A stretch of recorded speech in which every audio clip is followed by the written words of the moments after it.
pronunciation အားနဲ့တော့ phonetics တွေလေ့လာကြတယ် intonation တွေလေ့လာရရှိမယ် linking sound တွေလေ့ကျင့်ကြတာတွေရှိမယ် IPA တွေလေ့လာကြရရှိမယ်ဒါပေမဲ့ဒါတွေကိုလေ့လာပြီးတဲ့အခါမှာအတန်ထွက်ကတီးတီးတတာမတိုးတက်နေတာတို့သတိထားမိမှထင်တယ်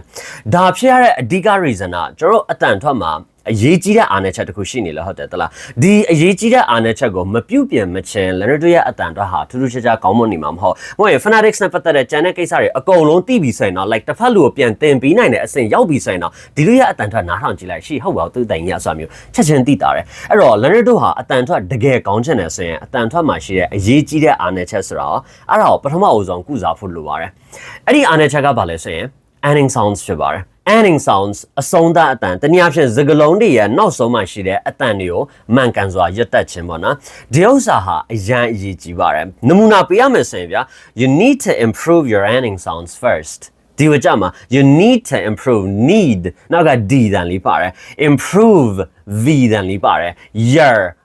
အတန်လေးပါတယ် ending အတန်ပါတယ် sounds so nds z တန်ပေါ့နော်အဲ့လေးပါတယ် first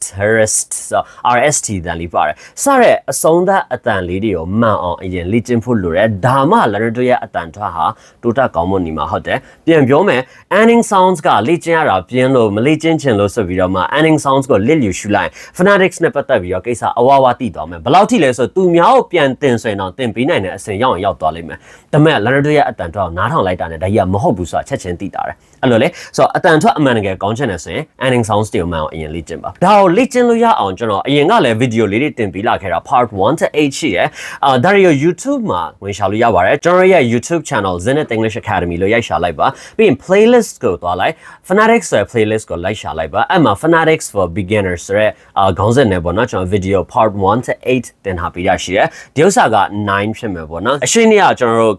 L အတန်အထိ L နဲ့ဆုံးတဲ့စကားလုံးတွေအထိကိုကျွန်တော်ပြောပြခဲ့ပြီးပြီဆိုတော့ဒီနေ့ video မှာတော့ M နဲ့ဆုံးတဲ့စကားလုံးတွေကိုတခြားလေ့ကျင့်ကြည့်ပါဦးမယ်ပြီးရင်အဆုံးသတ်မှာ tongue twister လည်းပါအောင်မှာဗျာဆိုတော့ tongue twister လည်းမလွတ်တမ်းလေ့ကျင့်ကြည့်ပါနော် let's go name M နဲ့ဆုံးတဲ့နော်အဲ့ဒီ M အတန်ရအောင်တဲ့ဒီဥစ္စာလေးတလားလွယ်တန်အောင်ရှိရတခုကျွန်တော်အရှင်းကပြောဖို့မိပါလားမသိဒီ ending sounds ကလေအတန်ထွက်အားနေတဲ့ဆိုရဲ language ရဲ့ 80% တော့ language ကိုကြည့်လိုက်ဒီ ending sounds အားနေတာဟုတ်တယ်ဒါကြောင့်ဒါအရင်ရေးကြည့်ရဗျာဆိုတော့တခုချင်းစီအရင်လေ့ကျင့်ပြီးမှစကားစုလိုက်ဒီတွဲလုံးလိုက်ရက်တဲ့အခါမှာပါ ending sounds မှအောင်လေ့ကျင့်ဖို့လိုမှာပေါ့နော်ဆိုတော့စကားလုံးတစ်ခုချင်းစီနဲ့ပဲအရင်စကြတာပေါ့လေ name M နဲ့ဆုံးတယ် M အတန်ရအောင်တဲ့ name ပြောချင်တာ name ချစ်မဟုတ် what's your name စင်ပြလေနော် what's your name အဲ့ကလေးကလွယ်သွားပြီဟာနော် name or game နောက်ကလေးဖြစ်ပါစေ game do you want to play the game စင်ပြလေ do you want to play the game လွယ်နေမှသိတာရ game မေးစရာက M အတန်တော့လွယ်မယ်ထင်တယ်ပါဇက်ပိတ်ရုံပဲလीနော်ဒါပေမဲ့တခြားသော ending sounds တွေရှိရကျွန်တော်လိုက်ရတာဆရာအဲ့ဒီအတန်မထွက်တော့နမူနာအနေနဲ့ဒီမှာဆို M ဆို game အဲ့လိုဖြစ်မှာဒါပေမဲ့ကျွန်တော် game မဖြစ်နေဘူးပေါ့နော်နောက်က M အတန်မထွက်တော့ဘယ်လိုလုပ်ရမလဲလို့မေးချင်ကြမှာထင်တယ်မမေးပါနဲ့ because ဒီတနည်းပဲရှိတယ် like M အတန်ဘယ်လိုထွက်မလဲသိမှထင်တယ်ပြောချင်တာမြန်မာမှာမရှိတာပဲ so M အတန်မထွက်တတ်စရာအကြောင်းမရှိဘူးရမဆိုတာsorry နေထိုင်ဟိုစောနာ emoji လေးရှိလိုက်ပါနော်ပြောချင်တာအဲ့ဒီ Amazon ဘယ်လိုထွက်မလဲဆိုတာသိပြီမထွက်တတ်မချင်းထိုင်ကျင်တော့ that's the only way ပြောချင်တာဟို Amazon မထွက်တတ်လို့တခါလေ R အတန်နဲ့ဆိုရင်ကျွန်တော် R အတန်မထွက်တတ်ဘူးလို့ပြောရရှိမယ်မြန်မာလိုတရပြောကြည့်တရထွက်တတ်တယ်မလား R ရအတန်ထွက်တတ်မယ်အမ red ပြောကြည့်ထွက်တတ်တယ် okay R အတန်ထွက်နေသိပြီဆိုရင်အဆုံးသတ်မှာ R နဲ့မပိတ်တတ်ဘူးဆိုရင်မပိတ်တတ်မချင်းထိုင်ကျင်တာအဲ့ဒီတော့ဘယ်လိုထွက်ရမလဲဆိုတော့နီလန်းမရှာနဲ့ကျွန်တော်တခါလေအပြဿနာရှိသေးတယ်နီလန်းရှာဖွေရောက်တာလေ့ကျင့်တာကြောင့်မလေ့ကျင့်မယ်နဲ့နီလန်းရှာဖွေဖက်ရောက်တော့ဘာမှမထူးလေကွယ်အဲ့တော့နီလန်းနေတာအကုန်လုံးသိတော့မယ်အတန်ထွက်မကောင်းတော့အဲ့ပြဿနာလည်းရှိသေးတယ်ဆိုတော့နီလန်းရှာဖွေဖက်မလုပ်ကြအဲ့ဒီအစားလေ့ကျင့်ခြင်းဖက်ကိုပို့ပြီးတော့မှဦးစားပေးအဖက်ကိုပို့ပြီးတော့အားတန်ပေးပေါ့နော် so ဒီမှာလည်းပဲ Amazon နဲ့ဆုံးတယ် Amazon ရအောင်ထွက် game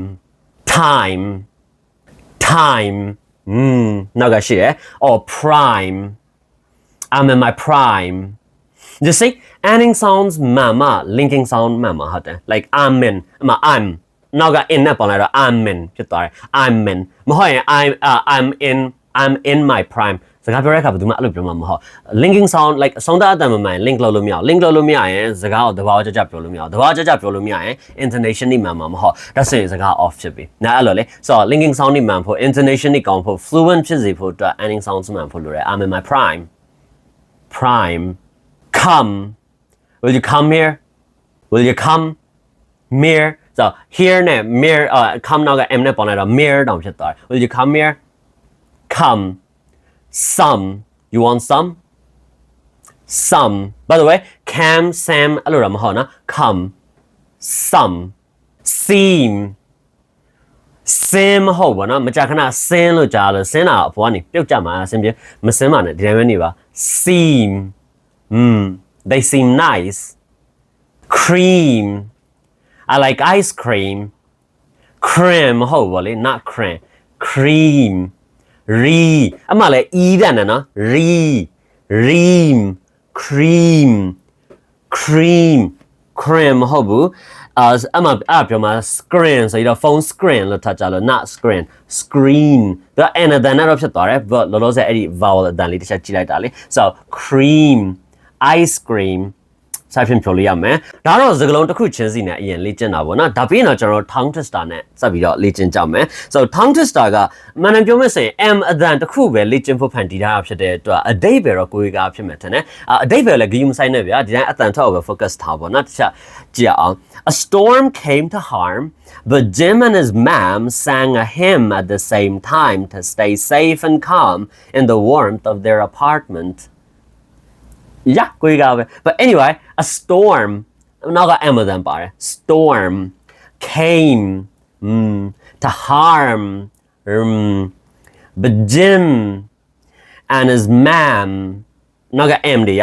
sang a hymn at the same time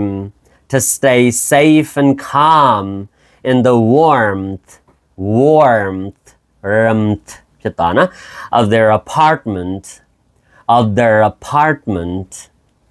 that's it